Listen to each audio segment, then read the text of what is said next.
We're now going to talk about something that I'm not too familiar with, which is virtual fitness. But someone that knows a lot more about that than me is Nicola Fustel. Nicola does this, well, you can tell us a little bit more about it yourself. What is virtual fitness?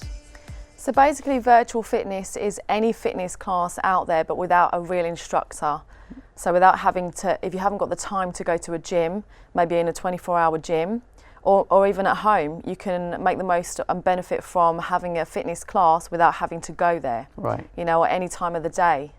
Okay, so you're not actually in person, but you're just doing it for a broad range of people. Yeah, and a class that I've been involved in, well, a company is called Club Virtual, and it's basically a group cycling class concept. Right. So on the bike, cycling, and we use the background, as you can see there, we use the background of different places around the world. So you get the benefit of, you know, cycling in the Netherlands. Great. From your living room, you know, so you can or get inside different the gym. locations all around the world. Yeah, and different languages as well. So I'm one of the English speaking instructors. Right. And you have other instructors of different languages.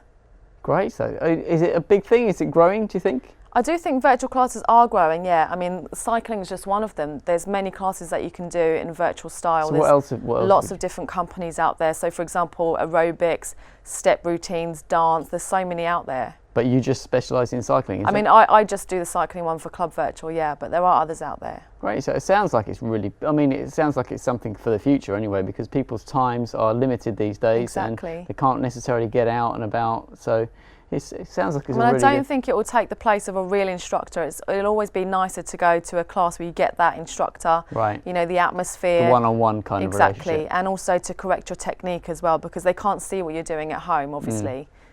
But for the people that can't experience that, then this is ideal. It's the next best thing, yeah. Great, and is it worldwide as well? Yeah, absolutely. It's worldwide, as I said, it's in different languages. Speak different languages. Yeah. Great stuff. Well, that's virtual fitness if you want to give it a go. I'm sure there's many out there, and Nicola's explained a little bit more about it to us. Thank you. This stretch is known as the hurdler stretch, also known as the quad stretch. And for this, all we're going to do is take one leg out and your other leg back, like so. Good stuff. And you're going to reach down towards your left heel as far as you can go. If you can only get to the knee, again, then get to the knee. But if you can get all the way down, get all the way down and hold this stretch for about 5 seconds. 5, 4, 3, 2, 1. And always remember to breathe throughout each stretch. Okay, so as you're doing it, don't hold your breath. And from there, this is why it's known as the hurdler stretch. You're going to get back onto the elbows if it's comfortable to do so. Very good. So you should be feeling a nice stretch in the quad area. Yeah. And then if you can get all the way down, get all the way down. Hold it there for a 5, 4, 3, 2, 1, and up. And just to keep things balanced, obviously we're going to do it the other side. And again, it's the same formula, but just the other side. Okay, so keep your knee flat on the floor, reach towards the heel, hold it for a 5, 4, 3, 2, 1. Great stretch. And back up onto the elbows. And eventually all the way down. Great stuff. And up. And that's it, known as the hurdler stretch.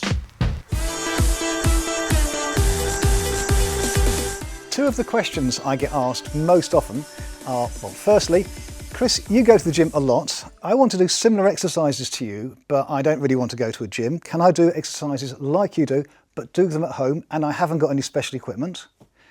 And secondly is, Chris, I'm quite old, I'm 50 or 60, about the same age as you, Chris, and I want to start taking up exercise. So I don't want to do anything that's too vigorous, too heavy, that uses too much effort. So is there anything I can be doing? Well, I've got the answers to both those questions in one video.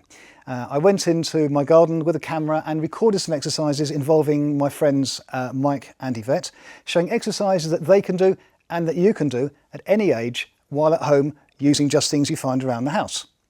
The exercises break down into 4 categories. First of all, there's aerobics or cardio, which gets the blood flowing and is also a fat burner. Secondly, there's exercises on strength or muscle building. Thirdly, it's about core and stability. Those are exercises for the abs area. And finally, an area that gets neglected but it's very important, especially as we get older, is looking at flexibility. So here are my friends, Mike and Yvette, to show you those 4 groups of exercises. Let's start off with a segment on aerobic or cardiovascular exercise. And here's Mike and Yvette to start us off with some on-the-spot running. Great way to start the system off with. I reckon you should do about 10 or 20 seconds of those. That doesn't involve any upper body work, so I would follow that from the point of view of a warm-up by doing some jumping jacks, such as those. Strength exercises, I've got 8 of these to show you. We'll start off with one for the chest and for the triceps. It's the good old push-up. You can either do it full body, like Mike's doing, or if that's too difficult, with the knees on the ground, as Yvette does. Let's move to the lower body. Here's an exercise for the hip flexors, also something for the quads and the hamstrings as well. It's an air squat. Hold the arms out in front of you, parallel to the ground if you can. Another one for the upper body now. This is for back and biceps. I invented this. You've got to make sure you have a nice steady door to do it on, by the way. As you pull yourself forward, the slower you do it, the better it is. And the further forward you move your feet, the more of a workout the back and the biceps get. Talking of the feet, here's one for the calf muscles. Here you should be both going above and below the neutral position. The neutral position, of course, is where the foot is flat on the ground. Let's move now to looking at the shoulders. This is a shoulder press using a couple of mineral water bottles. The idea here is you maintain the position of starting and ending at right angles, so that the bottles are level with the ears. Time to go to lower body again. This is a very, very simple version of a leg press. Obviously do one side and then you do the other side. Let's move back to the upper body. Let's do some bicep curls, and those water bottles are back, and these are great tools to help with a bicep curl. Key thing about this, by the way, is keep the upper arm welded to the side of the body. Keep that elbow in position. Let's look at now doing something that's perhaps more for the quads and hamstrings than what we've seen so far. This is called a goblet squat. Lay yourself down, keep looking forwards. Very important you don't look down at this. We're going to keep the back nice and neutral. That's the strength exercises. Here are the core exercises, ones that work the abs. And this is about the best known exercise where you don't do any movement at all. This is called a plank. So your weight is equally distributed on your elbows and on your toes. Get some movement into it. This is an exercise for the upper abs, the upper part of the abs which form a key part of your core stability.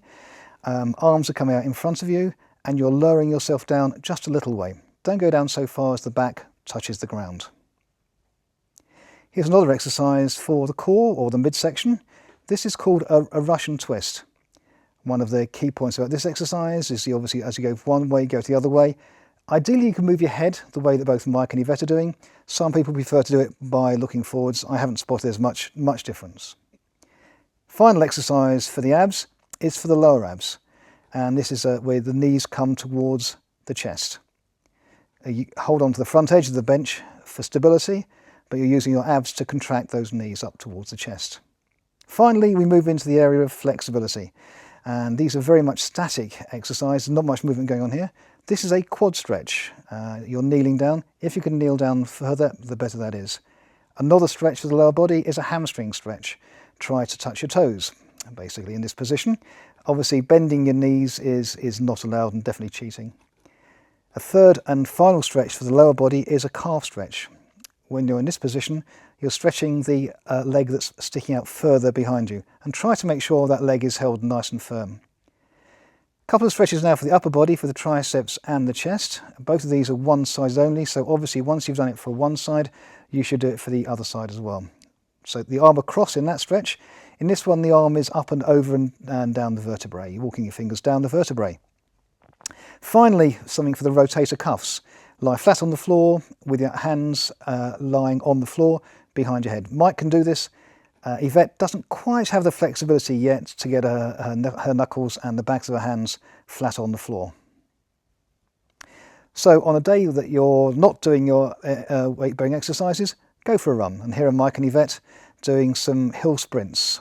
Hill sprints because they're going uphill quite quickly and coming downhill to let the heart rate come back down again. So I will always advocate that you run uphill with the effort, and downhill you make it a little nice and easy. Those are those 4 groups of exercises. Mike and Yvette actually put an extra one on the end, which was running up and down the hill, doing some hill sprints. I don't actually recommend you do that at the same time as those other 4 exercises. Probably on the days you're not working out, you can do a bit of running just like Mike and Yvette did. But I hope that gives you some ideas of what you can do at home whatever age you are. So that's us done. I've had an amazing time. I know the guys here have too. I hope you've enjoyed it and we'll see you again soon.